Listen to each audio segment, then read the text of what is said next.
आइए, तो इसमें हम लोग बात कर रहे हैं एक्टिविटी। एक्टिविटी क्या है?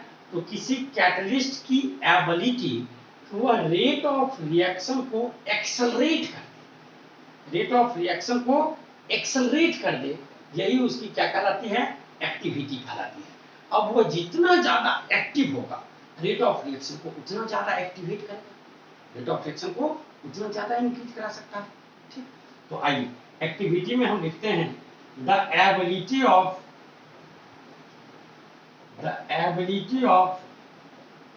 Catalyst to accelerate the rate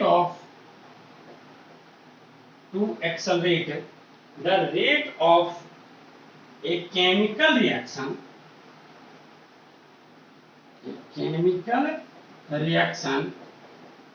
is known as its activity। जिसे हम बात करते हैं 2H2 plus O2 2H2। आप जान रहे हैं हाइड्रोजन ऑक्सीजन के कमीशन से वाटर बन रहा है।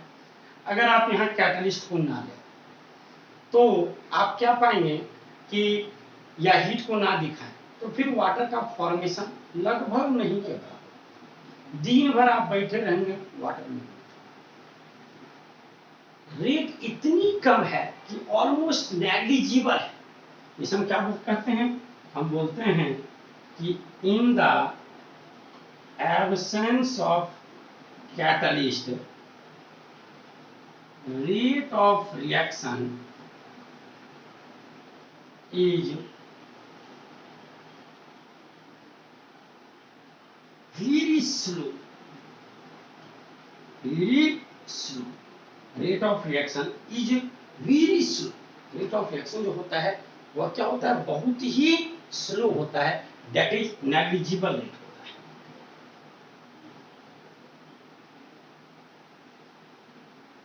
दैट इज नेग्लिजिबल रेट होता है। लेकिन हम क्या करें, यहाँ प्लैटिनम सॉलिड को यूज कर लेते हैं कैटलिस्ट के रूप में, तो हम पाएंगे कि ये प्लैटिनम क्या किया, इसके रेट ऑफ रिएक्शन को 10 to the power 10 टाइम्स बढ़ा दिया, 10 to the power 10 टाइम्स बढ़ा दिया। बताइए कितना ज्यादा बढ़ा दिया। तो अब रिएक्शन क्या होगा? इमीडिएटली हो जाएगा। तो ये कैटलिस्ट की एक्टिविटी है कि वो रेट ऑफ रिएक्शन को इतना ज्यादा इंक्रीज कर दिया। हम क्या बोलेंगे कि in the presence of catalyst rate of reaction increases by 10 to the power 10 1 into 10 power 10 1 into 10 to the power 10 times, इतना गुना बढ़ गया। तो बताइए ये इसकी क्या थी? एक्टिविटी है जो रेट ऑफ रिएक्शन को इतना ज्यादा इंक्रीज कर दिया। दूसरा हम लोग इसमें एक टर्म देख रहे हैं सेलेक्टिविटी। जैसा कि नाम से यह स्पष्ट है कि क्या करेगा, कैटलिस्ट सेलेक्ट करेगा कि क्या प्रोडक्ट बनना चाहिए। कैटलिस्ट क्या होगा?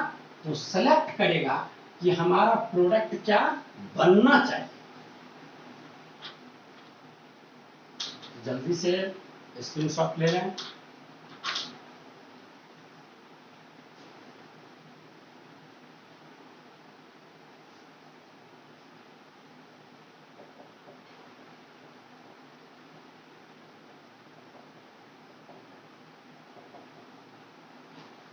सिलेक्टिविटी हम क्या कहते हैं?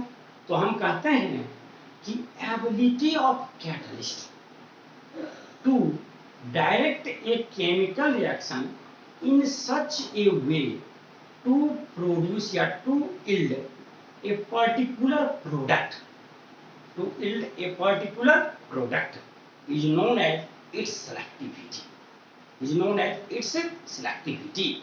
आप देखेंगे हम क्या करेंगे, 2-3 एग्जाम्पल लेंगे, सभी केस में रिएक्टेंट सेम ही लेंगे, सभी केस में रिएक्टेंट सेम ही लेंगे, लेकिन आप देखिएगा सभी केस में प्रोडक्ट जो है वो अलग अलग हो जा रहा होगा। सभी केस में प्रोडक्ट क्या हो जाएगा, अलग अलग हो जा रहा होगा, क्योंकि सब में हम कैटलिस्ट को अलग अलग कर दिए। इट मीन्स वहां क्या प्रोडक्ट बनेगा इसे कौन डिसाइड किया, तो उसे कैटलिस्ट डिसाइड किया। इट मीन्स कैटलिस्ट क्या होता है, तो वो सेलेक्ट किया कि क्या प्रोडक्ट बनना चाहिए। इट मीन्स हम क्या कहते हैं, हम बोलते हैं the ability of a catalyst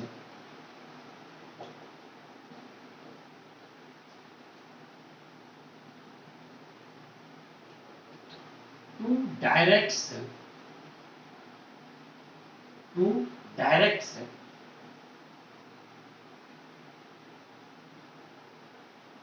directs a chemical reaction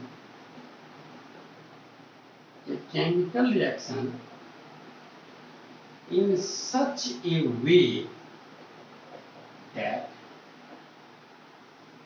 a particular product forms.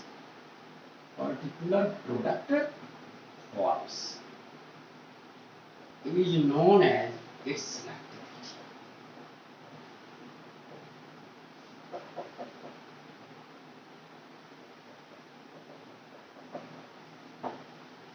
The ability of catalyst to direct a chemical reaction in such a way that a particular product forms is known as its selectivity.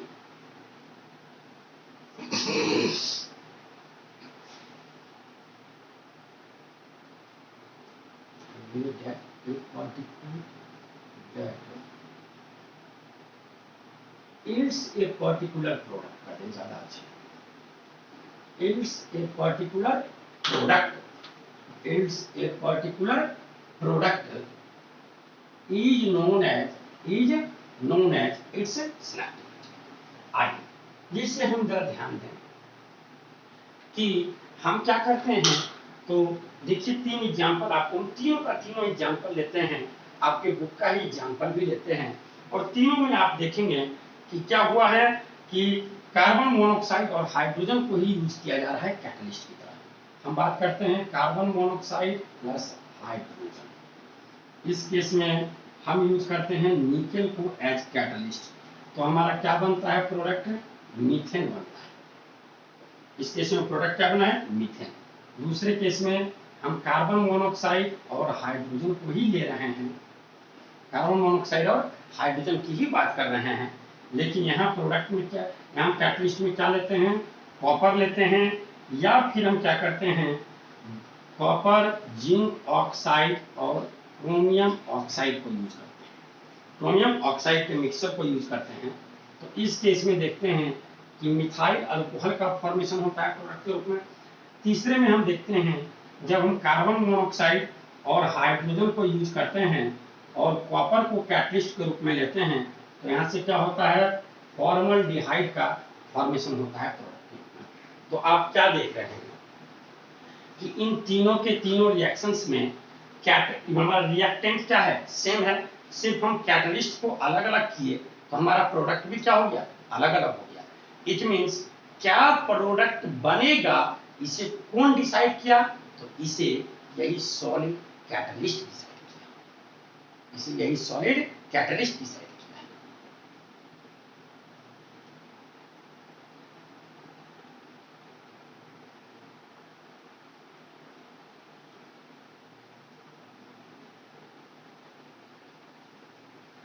इसी ढंग से ये solid catalysis में ही एक बात और भी बताना है, safe selective catalysis. Safe selective catalysis ये भी वास्तव में क्या है, सॉलिड कैटलिस्ट ही सेफ सेलेक्टिव कैटलिस्ट की तरह भी काम करते हैं। और इसमें एक एग्जांपल है कि जेडेसम। एक एग्जांपल क्या है, जेडेसम, जियोलाइट्स। हमारा एग्जांपल जो है उसी को शॉर्ट में क्या बोल रहे हैं, जियोलाइट्स। ठीक, तो हम लोग इसी में नेक्स्ट हम जानते हैं, ये भी सॉलिड कैटलिस्ट का ही एक इंपॉर्टेंट फीचर है, सेफ सेलेक्टिव कैटालिसिस।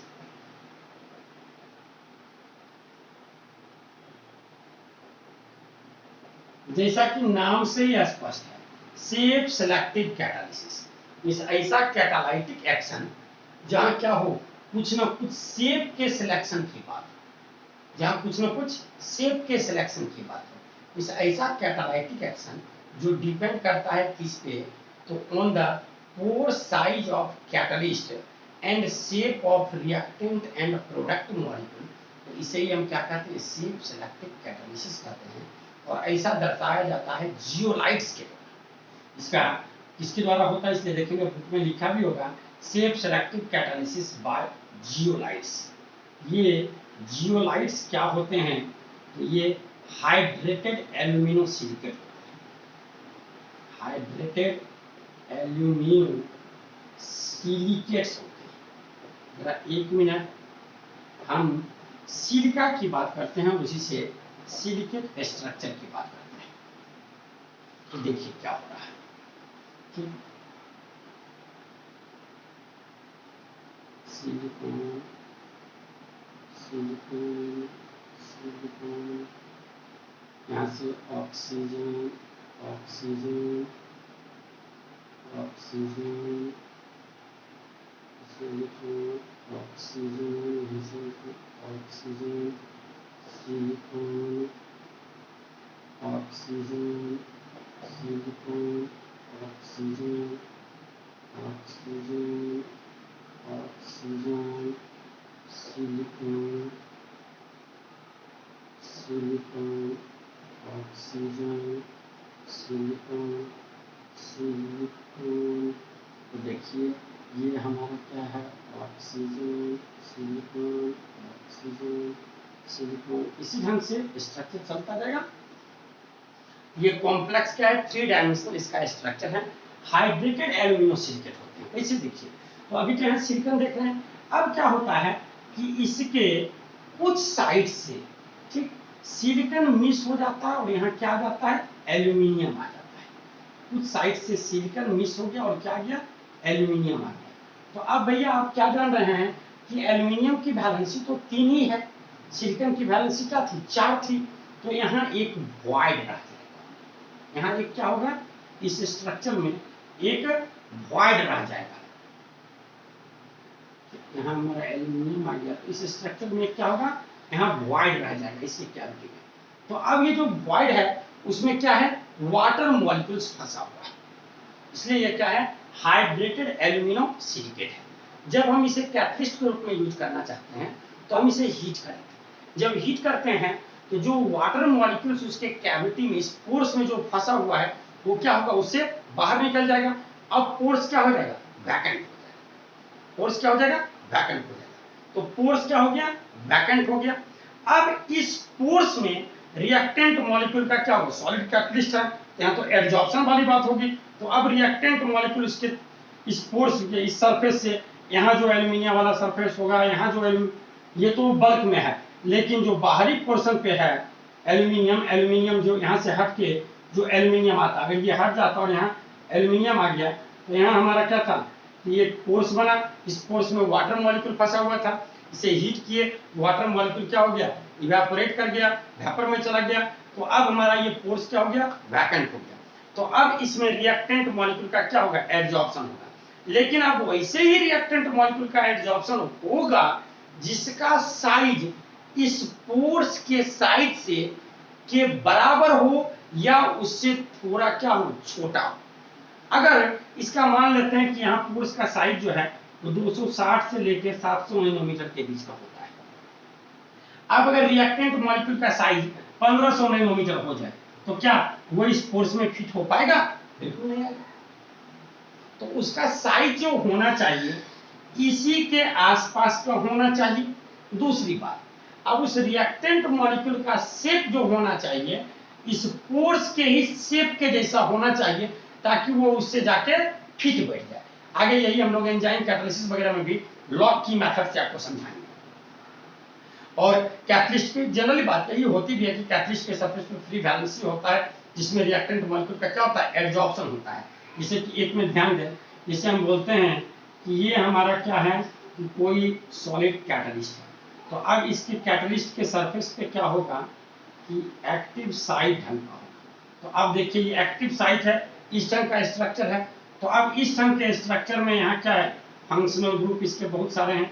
तो अब इसमें उसी ढंग का रिएक्टेंट मॉलिक्यूल फिट हो सकता है जिसका शेप क्या होगा, इसके आसपास और यहाँ उसका क्या हो, फंक्शनल ग्रुप हो, ताकि वो इससे जुड़े और इस फंक्शनल ग्रुप के द्वारा बॉन्ड बना ले, केमिकल चेंज हो, फिर से क्या हो, अलग हो जाए, फिर से अलग हो जाए।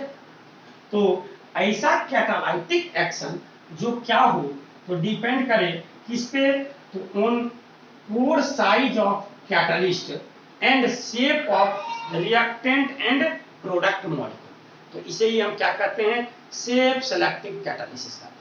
मिस क्या हो रहा है कि यहाँ कैटालाइटिक एक्शन तो हो रहा है, कैटलिस्ट की बात हो रही है, लेकिन शेप को सेलेक्ट करते हुए वो कैटलिस्ट की तरह काम कर रहा है, इसलिए इसे हम क्या कहेंगे, शेप सेलेक्टिव कैटालिसिस कहेंगे। और इसका एक एग्जांपल लेते हैं ZSM5। ZSM5 ये 5 कोई साइंटिफिकली टर्म यूज किया जा रहा है, इसे कि एक बार ध्यान दें, अभी तो बहुत ही अच्छे ढंग से आप समझ भी जाएंगे। अभी कोरोना वायरस देख रहे हैं, सबको परेशान किए हुए है, तो इसके लिए एक टर्म जो गवर्नमेंट में यूज किया जा रहा है वो क्या होता है, कोविड-19, कोरोना वायरस डिजीज 19। यहाँ 19 क्या है, इस कोरोना वायरस बहुत सारे साइज के होंगे, उसमें 19 वाला कोई स्पेसिफिक टर्मिनोलॉजी वाला होगा जो इस बीमारी के लिए क्या है, रिस्पॉन्सिबल है।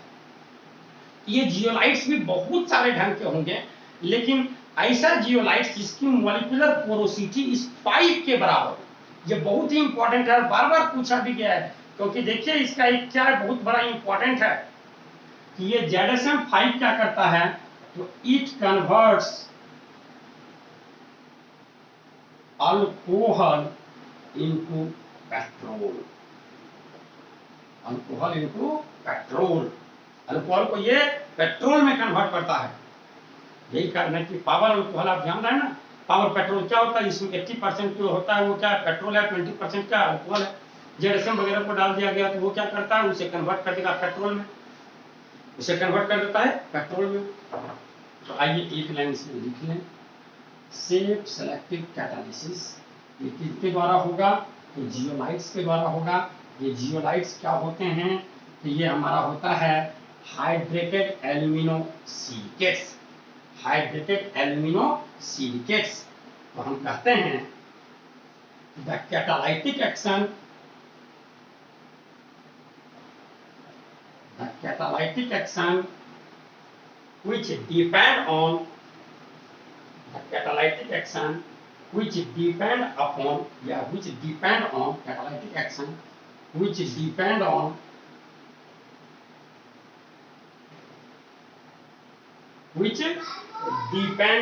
किस पे डिपेंड करेगा भाई, pore structure, pore size or structure of catalyst and shape of reactants and products, reactants and product molecules is known as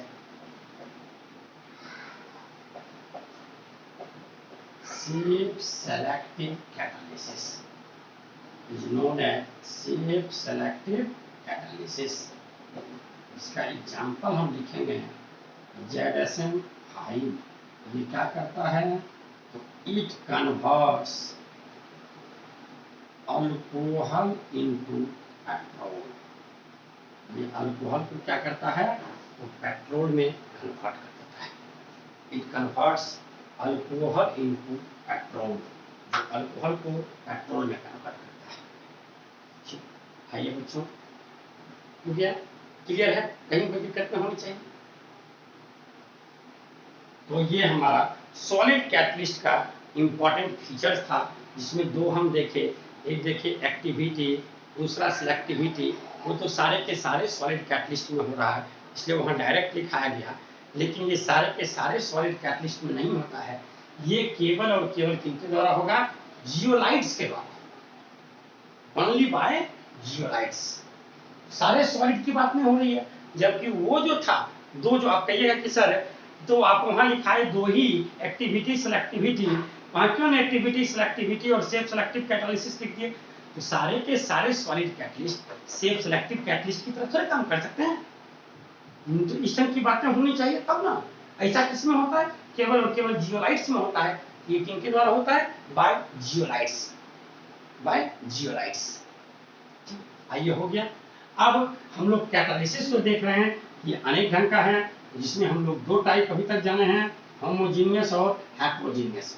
heterogeneous में देखे सॉलिड कैटलिस्ट यूज हो रहा था, तो सॉलिड के कुछ इंपॉर्टेंट फीचर्स की बात किए, जिसमें हम लोग एक्टिविटी को भी जाने, दूसरे में क्या सिलेक्टिविटी को जाने, और एक फिर क्या जाने, सेल्फ सेलेक्टिव कैटालिसिस को जाने।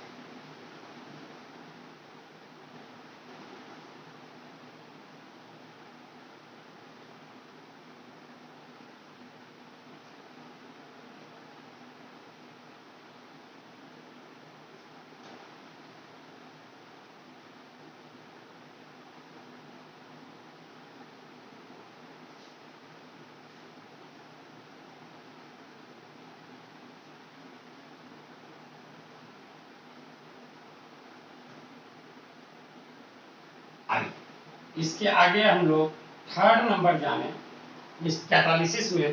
फर्स्ट हम लोग होमोजीनियस कैटालिसिस देख लिए, दूसरा हेट्रोजीनियस कैटालिसिस देख लिए, और तीसरे में अब हम बात करते हैं एंजाइम कैटालिसिस।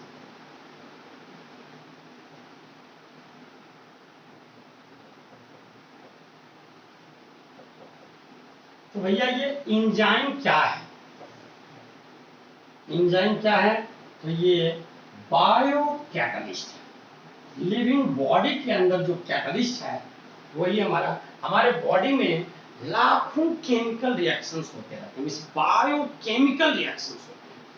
इनको कराने के लिए जो सबस्टेंस प्रेजेंट है, जो इसके रेट वगैरह को इंक्रीज डिक्रीज ये बढ़ाने बढ़ाने की बात करता है, वही हमारा क्या है? एंजाइम है। इसे हम बायो कैटलिस्ट और हम क्या कर सकते हैं? तो बायो केमिकल कैटलिस्ट भी कर सकते हैं, बायोकेमिकल कैटलिस्ट भी कर सकते हैं।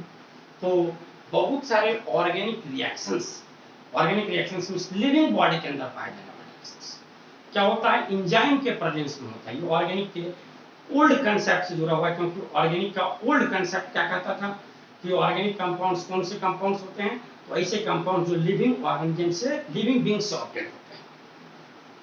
तो बहुत सारे ऑर्गेनिक रिएक्शंस जो हैं, इस लिविंग बॉडी के रिएक्शंस जो हैं वो क्या होते हैं?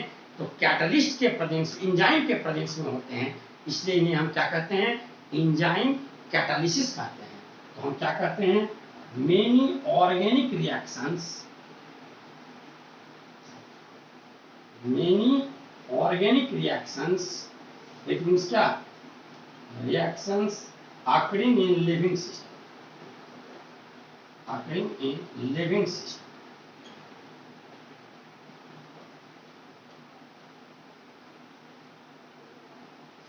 Many organic reactions, mainly हम बात करें many organic reactions, means reactions occurring in living system. तो many organic reactions occur in presence of enzyme, in presence of enzyme, so these are known as enzyme catalysis, known as enzyme catalysis, enzyme catalysis। और आप जान रहे हैं कि ये enzyme जो है यह क्या है? तो जितने भी एंजाइम्स हैं सारे के सारे क्या है? प्रोटीन है। इट मीन्स ये कॉम्प्लेक्स नाइट्रोजीनियस ऑर्गेनिक कंपाउंड है, क्योंकि प्रोटीन जो है वो क्या होता है? अल्फा एमिनो एसिड्स का पॉलीमर होता है, इसलिए क्या? Complex nitrogenous organic compounds molecule.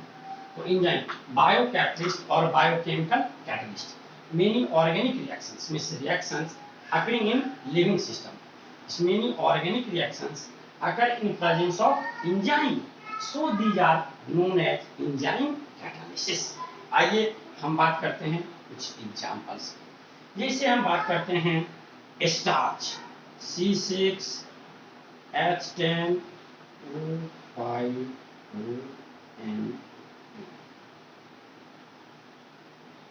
Starch plus NH2। अब जैसे हमारे बॉडी में क्या होता है, सलाइवा में क्या पाया जाता है, एमाइलेज, जो कहाँ पाया जाता है, सलाइवा में, SAL, सलाइवा,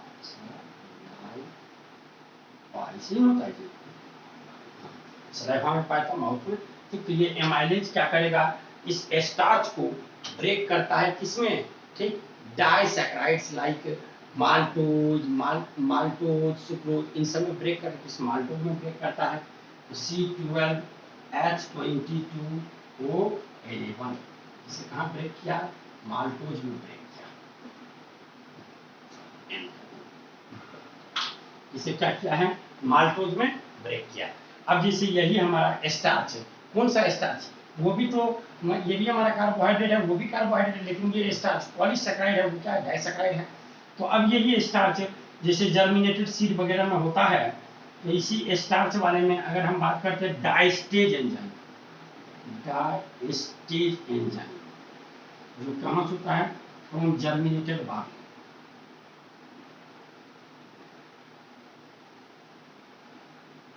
इस याद कीजिएगा कि ग्रेन्स, अनाज को सरा गला के, ठीक, क्या किया जाता है, महुआ अंगूर इन सब को सरा गला के शराब को जो बनाया जाता है, तो इन सब में क्या है कि चावल को जो सरा के बनाया जाता है उसमें क्या है, स्टार्च है, इसका है पॉलीसैकेराइड है। इसे जब उसे सड़ने के लिए छोड़ा, जर्मिनेट जो होना शुरू हुआ, तो उस जर्मिनेटेड वाले में क्या होता है, डाइस्टेज एंजाइम होता है। इस डाइस्टेज एंजाइम इसे क्या करता है, माल्टोज में कन्वर्ट कर देगा, इसे क्या करेगा, माल्टोज में कन्वर्ट कर देगा। अब ये जो सरना गलना शुरू हुआ, यहाँ क्या होगा, फफूंद बनेगा, यहाँ क्या होगा, फफूंद बनेगा, एक मीन्स क्या, ईस्ट बनेगा। तो ईस्ट में क्या होता है, ईस्ट में दो एंजाइम हमारा है, कौन कौन सा, माल्टेज और दूसरा कौन सा, जाइमेज, माल्टेज और जाइमेज। तो ये C12H22O11 और वाटर लें, ये हमारा माल्टोज था, इसे ब्रेक करने के लिए कौन सा एंजाइम आया है, माल्टेज नामक एंजाइम है, ठीक, और ये माल्टेज क्या करेगा, इसे 2 मोल ग्लूकोज में ब्रेक कर देगा, 2 मोल ग्लूकोज में ब्रेक कर देगा। अब ये जो हमारा ग्लूकोज बना है, ये जो हमारा ग्लूकोज बना है, इसे जाइमेज नामक एंजाइम, ये जाइमेज नामक एंजाइम क्या करेगा, तो इसे कन्वर्ट कर देगा इथाइल अल्कोहल, इसे कन्वर्ट कर देगा इथाइल अल्कोहल में। ये दोनों का दोनों, ठीक, माल्टेज और जाइमेज, इन दोनों का सोर्स जो होता है वो क्या होता है, ईस्ट होता है। इन दोनों का सोर्स क्या होता है, तो ईस्ट से मिलता है। उसको वहां जो सरना गलना शुरू हुआ, जो फफूंद बना, ईस्ट जो बना, उसमें वो एंजाइम है जो इसे कन्वर्ट कर दिया। अब जैसे हमारे स्टोमैक में पैप्सिन नामक एंजाइम है, जो क्या करता है, प्रोटीन्स को, जो क्या करता है, प्रोटीन्स को ब्रेक कर देगा। पैप्सिन कहां से है, तो फ्रॉम स्टोमैक, इसे ब्रेक कर देगा किसमें, पेप्टाइड और पेप्टोन्स में, पेप्टाइड और पेप्टोन्स में। यही अगर हम बात करते हैं ट्रिप्सिन, जो क्या होता है, पैंक्रियाटिक जूस से सेपरेट होता है, वो फिर क्या करेगा, इसे ब्रेक कर देगा एमिनो एसिड्स में। क्या हो गया, कॉम्प्लेक्स से सिंपलर फॉर्म में चला गया, कॉम्प्लेक्स से सिंपलर फॉर्म में चला गया। फिर जैसे अब इसी ढंग से हम बात करते हैं कि अब दही की बात करते हैं, आप दूध को दही में जो कन्वर्ट करना चाहते हैं, तो दूध को दही में कन्वर्ट करने के लिए आपको जोरन डालना पड़ता है, डालना पड़ता है ना, आप उसमें थोड़ा सा दही डालते हैं, तब जाके वो दूध दही में कन्वर्ट होता है, ऐसे नहीं होता है। क्यों, क्योंकि उसे दूध को दही में कन्वर्ट करने के लिए जो बैक्टीरिया रिस्पॉन्सिबल है, उस बैक्टीरिया का नाम क्या है,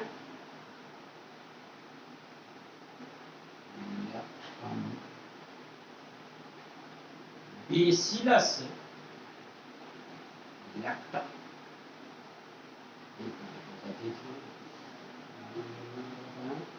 जो दूध में होता है, वो दूध को क्या करेगा, दही में कन्वर्ट करेगा। ठीक, दूध को क्या करेगा, दही में कन्वर्ट कर देगा। ठीक, 1 मिनट हम बात करते हैं मिल्क को देखते हैं कर्ड में कन्वर्ट करने के लिए, कर्डलिंग ऑफ मिल्क। तो इसके लिए ठीक किस एंजाइम की, ठीक देखिए आपके बुक में बिल्कुल दिया हुआ है कि it is an enzymatic reaction brought about by lactobacillus enzyme. हाँ, यहाँ कौन सा एंजाइम चाहिए, तो लैक्टो, यहाँ एंजाइम जो चाहिए वो क्या चाहिए, लैक्टोबैसिलस, या उसी का प्लूरल जो है वो क्या है, बेसिला। ये जो लैक्टोबैसिला एंजाइम जो है ये कहाँ पर मिलता है, ये मिलेगा ठीक लैक्टोबैसिलस, लैक्टोबैसिलम स्पोरोसिस, ये बैक्टीरिया होता है, ये क्या होता है, बैक्टीरिया से मिलता है। From lactobacillus bacteria present in curd, present in curd, जो दही में प्रेजेंट होता है। तो अब ये जो बैक्टीरिया है ये तो हमारा दही में प्रेजेंट है, तो आप मिल्क को जो दही में कन्वर्ट करना चाह रहे हैं इसके लिए आपको इसमें थोड़ा सा जोरन डालना पड़ता है, दही डालना पड़ता है, ताकि प्रोसेस शुरू हो गया। आप क्या किए, उसमें एंजाइम को डाल दिए, अब तो वो रिएक्शन को शुरू कर देगा। और देखते हैं 50 लीटर 100 लीटर दूध है, उसके थोड़ा सा ही दही डालना पड़ता है, आराम से उसे कन्वर्ट कर देगा। तो ये आप जो भी देख रहे थे ये सारा का सारा हम देख रहे हैं कि ये क्या है, रिएक्शंस हैं जो एंजाइम्स के प्रेजेंस में हो रहे हैं, इसलिए इन रिएक्शंस को हम क्या कहते हैं, तो एंजाइम कैटालिसिस कहते हैं। इन रिएक्शंस को क्या कहा जाएगा, एंजाइम कैटालिसिस कहा जाएगा। चलिए जल्दी से आप क्या करें, इसका स्क्रीनशॉट ले लें। अब हम देखें कि इसके, हाँ ये, अब ये एंजाइम जो होता है ये तो हाईली स्पेसिफिक होता है, जैसे कि वहाँ आप देखें कैटलिस्ट में वो स्पेसिफिक था लेकिन उतना ज्यादा स्पेसिफिक नहीं था। 3 अलग अलग 3 सेम रिएक्टेंट लिए थे, अलग अलग कैटलिस्ट की अलग अलग प्रोडक्ट मिल गया। लेकिन यहाँ वैसी बात नहीं होगी, यहाँ उस ढंग की बात नहीं होगी, क्योंकि C12H22O11, ठीक, यही हमारा क्या होगा, लैक्टोज का भी फॉर्मूला होगा, माल्टोज का भी फॉर्मूला होगा, ठीक, लैक्टोज माल्टोज सबका फॉर्मूला यही है, डाइसैकाराइड है। लेकिन अगर हम क्या करें, मान लें कि ये हमारा, मान लीजिए हमारा अगर लैक्टोज है और हम यहाँ सुक्रेज एंजाइम ले लें तो कोई रिएक्शन नहीं होगा, कोई रिएक्शन होगा ही। यही है, अगर हमारा ये सुक्रोज है और सुक्रेज एंजाइम है तो बिल्कुल इसे ब्रेक कर देगा, 1 मोल ग्लूकोज और 1 मोल फ्रुक्टोज दे देगा। लेकिन दूसरे से हम यहाँ क्या करें, सुक्रोज है और हमें एंजाइम ले लें माल्टेज, हमें यहाँ एंजाइम ले लें यूरिएज, माल एंजाइम ले लें जाइमेज, तो कोई रिएक्शन की बात नहीं, क्योंकि एंजाइम तो हाईली स्पेसिफिक होते हैं, होता है हाईली स्पेसिफिक होते हैं, स्पेसिफिक है, लेकिन एंजाइम जो है वह क्या है, हाईली स्पेसिफिक है, दोनों में डिफरेंस है।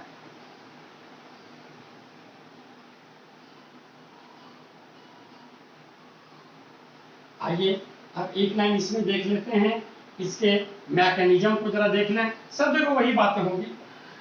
जिसे हम बात करते हैं mechanism of enzyme catalysis, enzyme catalysis. तो एंजाइम के मैकेनिज्म को बताने के लिए, एंजाइम कैटालिसिस के मैकेनिज्म को बताने के लिए सबसे बेस्ट मेथड जो है वह क्या है, लॉक एंड की मेथड। लॉक एंड की मेथड है, मिस एंजाइम जो है वो आपका क्या है, चाबी है, वो क्या है, चाबी है, और जिसपे वो एक्ट कर रहा है उस रिएक्टेंट जो है वह क्या है, सबस्ट्रेट, इसे सबस्ट्रेट बोल रहे हैं, वो क्या है, ताला है। तो अब कोई ताला है उसे आप किसी अलग अलग, कोई ताला लगा हुआ है तो उसे आप कोई दूसरे चाबी से नहीं खोल सकते हैं, वो जो खुलेगा वो उसी का एक स्पेसिफिक चाबी होगा, उसी से खुलेगा, क्योंकि उसमें इस ढंग के ग्रुप्स बने होंगे जैसा कि वहां उसके अंदर बना होगा, स्पेसिफिक शेप होगा। वो चाबी आएगा, उसमें जाके क्या होगा, जाता है, फिट हो जाता है, घुमाए, केमिकल चेंज किया, उसको खोल दिया, खोलने के बाद फिर से अब क्या, अलग हो जाएगा, फिर से क्या हो सकता है, अलग हो जाएगा, फिर से अब उसी प्रोसेस को वो क्या कर सकता है, रिपीट कर सकता है। वही बात होती है एंजाइम कैटालिसिस में। देखिए बिल्कुल बुक में, इसलिए हम बुक रखे हुए हैं, देखिए बिल्कुल दर्शाया भी होगा। ये हमारा एंजाइम क्या है, चाबी है। ये हमारा सबस्ट्रेट रिएक्टेंट जो क्या है, ताला है। ये आया, इसमें क्या हो गया, फिट हो गया, केमिकल चेंज की बात हुई, खोला, फिर से क्या हो गया, अलग हो गया। इस देखिए एक केस में जुड़ा, तो एंजाइम जिसपे एक्ट करता है उसे बोलते हैं सबस्ट्रेट। एंजाइम जिसपे एक्ट करता है उसे क्या बोलते हैं, सबस्ट्रेट।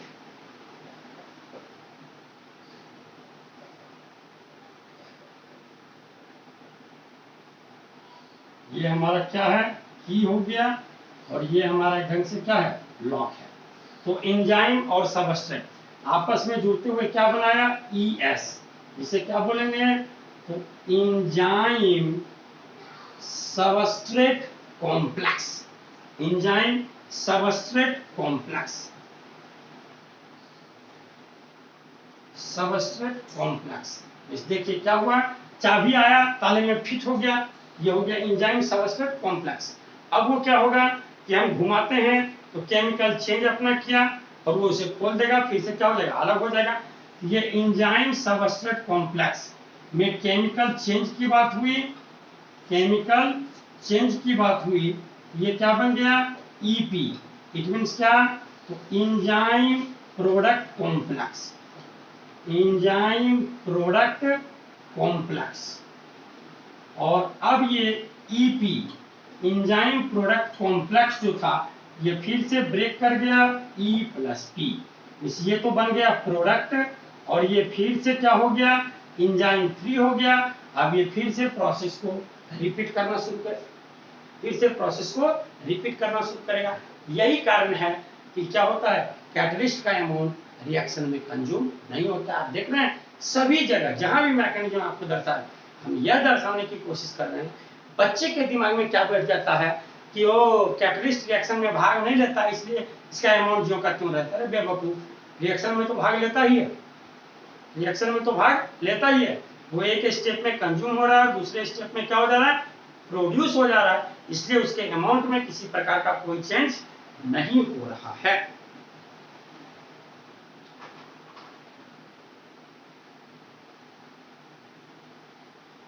और अब एक छोटा सा टर्म आपका और भी है कैटालिसिस में, last auto catalysis.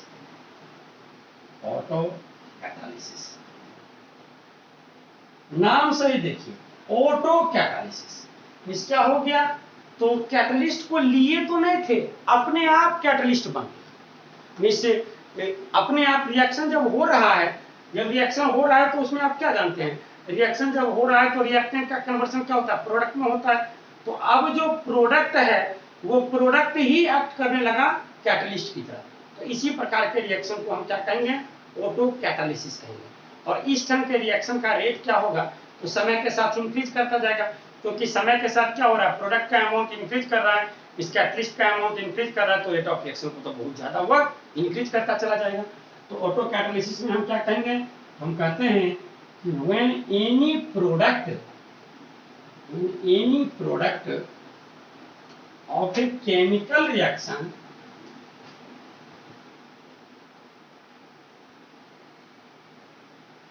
acts as catalyst, when any product of a chemical reaction acts as catalyst, it is known as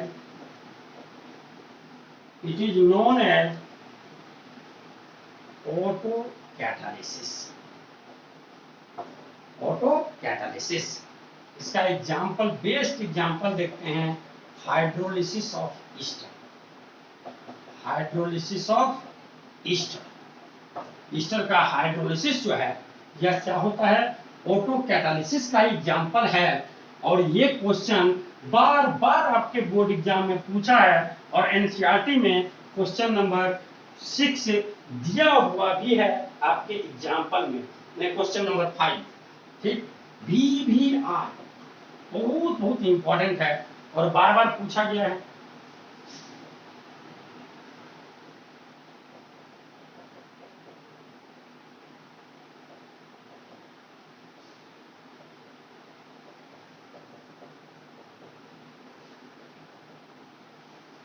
ये प्रोडक्ट जो है खुद एक्ट करने लगता है कैटलिस्ट की तरह, खुद एक्ट करने लगा कैटलिस्ट की तरह। तो अब कैटलिस्ट का क्या होता जा रहा है, अमाउंट बढ़ता जा रहा है, और अमाउंट बढ़ता जा रहा है तो रेट ऑफ रिएक्शन क्या होता जाएगा, बढ़ता चला जाएगा। इससे हम क्या बोलेंगे, हम बोलेंगे कि द रेट ऑफ, दूसरा एग्जांपल भी लिखना चाहते हैं तो अगर हम बात करें MnO4 माइनस प्लस H2O2, तो हम देखते हैं Mn+2 प्लस O2, ठीक, प्लस O2, इसे हम बैलेंस नहीं कर रहे हैं, पूरा बैलेंस कर दें क्या, बेसिक मीडियम देते हुए प्लस H2O दे दूंगा, प्लस H2O प्लस H2O, तो OH माइनस बैलेंस रिएक्शन देखिए कि नहीं दिख रहा, क्या नीचे का जो ऑपरेशन होते हैं हमें बैलेंस करने के लिए तो होना चाहिए था, इसे हम कर सकते थे, उसे बैलेंस कर क्या करना।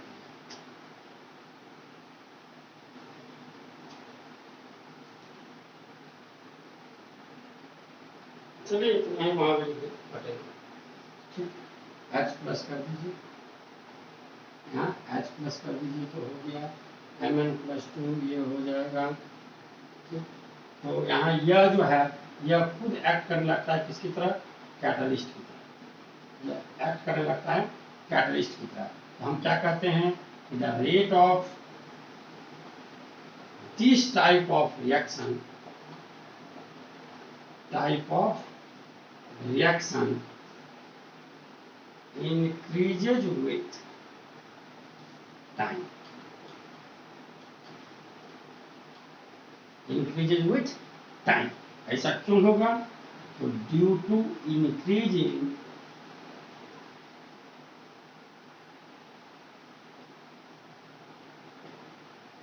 this is due to increasing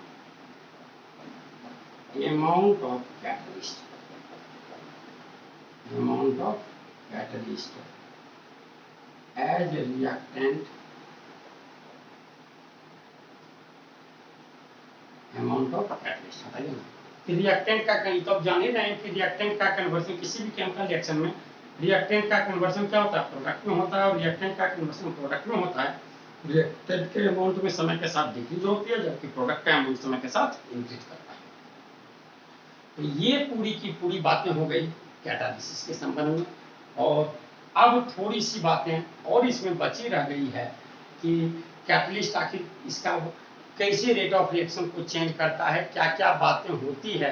तो important points related to catalyst जो हम लोग नेक्स्ट क्लास में बात करेंगे, इम्पोर्टेंट पॉइंट्स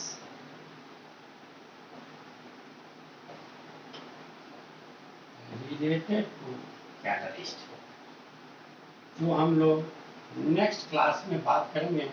और नेक्स्ट क्लास में ये पोर्शन तो समाप्त हो ही जाएगा, साथ ही साथ हमारा सरफेस केमिस्ट्री का लास्ट पोर्शन कोलॉइड्स और कोलॉइडल मिस, कोलॉइड्स और कोलॉइडल सोल, यह भी कोलॉइड्स और कोलॉइडल मिस, कोलॉइड्स बोलिए, कोलॉइड्स की बातें भी हम लोग शुरू करेंगे। जैसा कि बता ही थे, इसमें 3 पार्ट है, एडजॉर्प्शन, कैटालिसिस और ये क्या, कोलॉइड्स।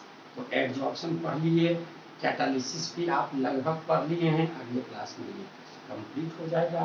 और इसके बाद हम लोग बात करेंगे कोलॉइड्स, वो भी बहुत ही छोटा पोर्शन है, 2 से 3 क्लास मैक्सिमम। चलिए ये बातें समाप्त हो गई। Okay bye, okay thank you. इसके आगे हम लोग नेक्स्ट क्लास